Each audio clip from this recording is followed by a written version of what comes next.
Hi hello నమస్తే welcome back my channel మీ Hemanth Chowdary. Star హోటల్లో ఫేమస్ అయిన బటర్ స్కాచ్ క్యారమిల్ని మనం ఇంట్లో ఎలా చేయాలి ఏంటి దానికి కావాల్సిన పదార్థాలు చూసేద్దాము. దీనికి మరో పేరే క్యారమిల్ సేమియా అండి. ఇది చాలా ఈజీగా క్విక్గా టేస్టీగా ఎలా చేయాలనే చూద్దాం. ముందుగా మనం అడుగు మందంగా ఉండే ఒక ప్యాన్ తీసుకొని దాంట్లో 1 టేబుల్ స్పూన్ నెయ్యి వేసుకోవాలి. ఈ నెయ్యి అంతా కరిగాక మనం 1/2 కప్ సేమియా వేసుకొని లైట్ గోల్డెన్ బ్రౌన్ కలర్లో వచ్చేలా మనం వేయించుకోవాలి. చూసారు కదా, ఇలా 1/2 కప్ సేమియా అనేది తీసుకొని దీన్ని మనం పచ్చివాసన పోయేటట్టుగా బాగా వేయించుకోవాలి. ఇది కొద్దిగా వేగాక దీంట్లో మనం బాదం అలాగే జీడిపప్పు వేసుకొని బాగా వేయించుకోవాలి. చూసారు కదా ఎలా కలిపెడుతున్నానో, ఇలా బాగా కలుపుకోవాలి. ఇది లైట్ గోల్డెన్ బ్రౌన్ కలర్ వచ్చేదాకా బాగా వేయించుకుందాము. చూడండి ఎలా వేగిందో.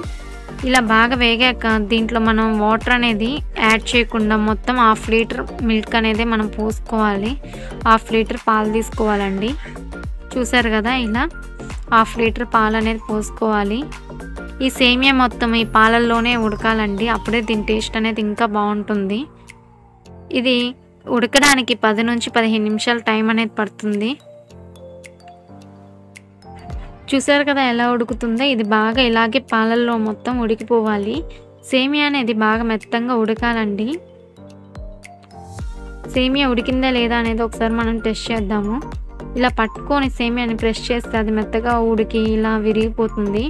ఇలా విరిగిన దాన్ని మనం స్టవ్ ఆఫ్ చేసి పెట్టేసుకోవాలి. ఇంకొక ప్యాన్ తీసుకొని దాంట్లో 1/2 కప్ షుగర్ వేసుకొని 1 టీ స్పూన్ నెయ్యి వేసుకోవాలి. దీన్ని మీడియం ఫ్లేమ్లో పెట్టుకొని కలుపుతూ ఉండాలి. టేస్ట్ అంతా అనేది దీంట్లోనే ఉంటుందండి. ఇది అసలు కలపకపోతే చేదు అనేది వచ్చేస్తుంది. మనం దీన్ని బాగా కలుపుకుంటూ ఉండాలి, నిదానంగా బాగా కలపాలి.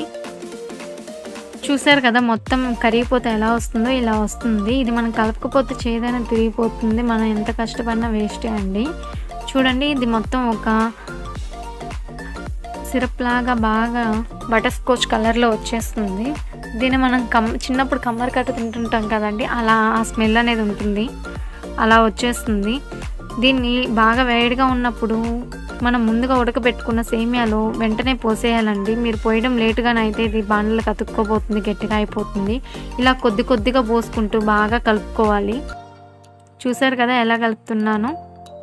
ఇలా ఇది పోసుకొని కలుపుకున్నాక దీంట్లో ఇంకొంచెం 1/2 కప్ కంటే తక్కువగా కొద్దిగా షుగర్ అనేది వేసుకోవాలి. ఈ షుగర్ను కూడా మనం బాగా కలుపుకోవాలండి. దీంట్లో బాగా మిక్స్ అయిపోయి అది బాగా కరిగిపోవాలి.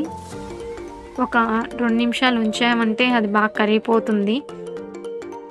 చూసారు కదా, ఇలా నెయ్యి అనేది మొత్తం పైకి తేలాలి. ఇలా నెయ్యి అంతా పైకి తేలినప్పుడు మనం స్టవ్ ఆఫ్ చేసుకొని మనం ఒక దాంట్లో సర్వ్ చేసుకోవచ్చు. ఒక బౌల్లో సర్వ్ చేసుకొని ఇలా వేడిగా తిన్నా బాగుంటుంది, లేదా చల్లారిన తిన్నా బాగుంటుంది. ఈ టేస్ట్ అయితే మనం ఎప్పుడు తినుండం. మామూలు సేమియా కంటే ఇది ఇంకా టేస్ట్గా ఉంటుంది. ఒకసారి టేస్ట్ చేశారంటే మళ్ళీ మళ్ళీ ఇదే చేసుకొని తింటారు, ఇంకా చాలా ఇష్టంగా తింటారండి ఈ రెసిపీని. నా వీడియో కనుక నచ్చినట్లయితే లైక్ చేయండి, షేర్ చేయండి, సబ్స్క్రైబ్ చేయండి, పక్కనే బెల్ ఐకాన్ క్లిక్ చేయండి. నా వీడియోస్ అన్ని నోటిఫికేషన్ రూపంలో మీకు వస్తాయి. Thank you for watching this video. Keep smiling.